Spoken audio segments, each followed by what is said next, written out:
Hello, viewers. How are you? We want to talk about the three stages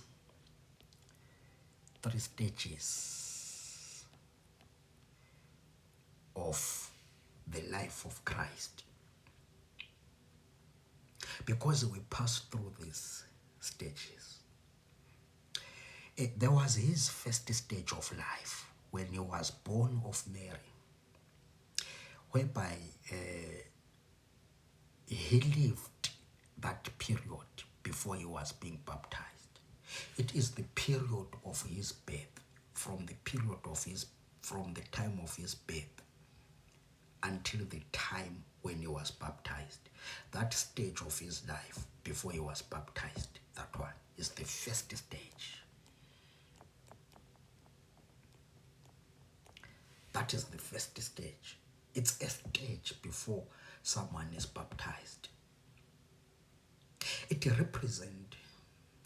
gives us a map. It gives us the shadow, a figurative. It gives us an idea. You are in a certain stage before you are baptized. You live in a certain realm. There is a stage of life that those who are not baptized, they belong to. But baptism come with a translation. It translates you into another stage. Because when he was baptized now, the Holy Spirit, he received the Holy Spirit. Then he began to manifest God's power. Remember the previous lesson, being translated from Egypt into the wilderness. And in the wilderness, they begin to walk with God. In the wilderness, they begin to hear the voice of God. They were given law in the wilderness by God. They begin to eat spiritual food and drinks in the wilderness. It was after they were baptized onto the cloud. They were baptized in the sea. That crossover, that baptism. So there is a crossover from the stage number 1, the first stage. You enter into stage number 2. Stage 2. For you to enter into stage number 2, you are being ushered by baptism. Baptism ushers souls into a certain realm where they begin to hear God. In that realm, you are ushered by baptism. He says, you cannot enter unless you are born of water in the Spirit. There is a place where you enter. Because of baptism, you enter into a certain place. You cannot enter unless you are born of the Spirit and water. You can only enter there. There is a certain world whereby baptism ushers souls into. You see. So we see Christ, he was ushered into a certain level, into a certain dimension, into a certain world where now when he was operating, he was no longer ordinary. But for him to begin to do that, for him to enter into that location, it was baptism. After he was baptized, the Holy Spirit, he received. From there, we begin to see the manifestation. He walked on water when he was in stage number 2. He raised Lazarus from the dead when he was in this stage number 2. He healed the sick when he was in stage number 2. You see.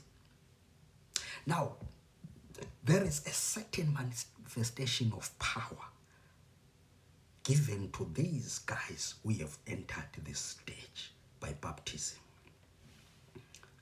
There is certain manifestation of power of God that have been made available in this dislocation in this realm. But this is the second stage. We have to talk about his last stage. Because he did not end there.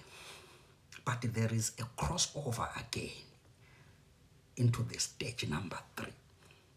That is the final stage of his life there. But for him to enter there, there was the death of the flesh. You see, I want us to talk about the flesh. It's not the body. We'll talk about that. But now you have to understand that there was the crucifixion of the flesh. Flesh was crucified. When the Bible keeps on talking about crucifying the flesh, it's not talking to the unbelievers, but it's talking to the believers. Those who have been ushered by baptism into the second stage. The gospel that they must get now is to get rid of the flesh, crucify the flesh.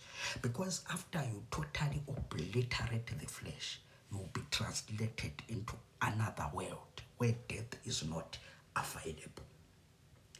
Remember when Jesus crossed here and he was on the other side after his resurrection, after this stage, he had conquered death.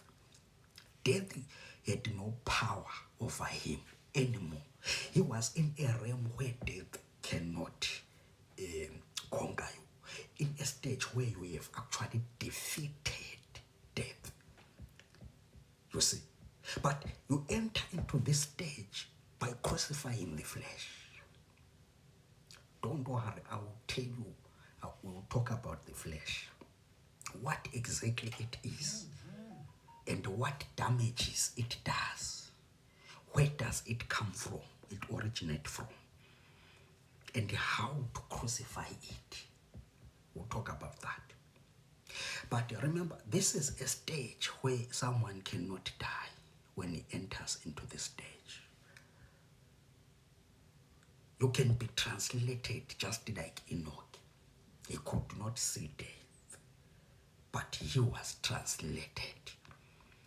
He had entered into a certain, it says, he had that testimony that pleased God. A certain kind of testimony that he carried within himself. And that testimony happened that it pleased the Almighty. And the guy was translated. He entered into a certain dimension, a certain realm. He defeated death. When his time came for him to get out of this earthly world, he just disappeared. He ascended, just like Jesus. When Jesus was in this stage number 3, look at the lifestyle, how he lived. You see, he couldn't die. You could not bury him when he was in that stage. He just ascended. That was it. He was raptured. That was it. So this is exactly what happened. We talk about these 3 stages.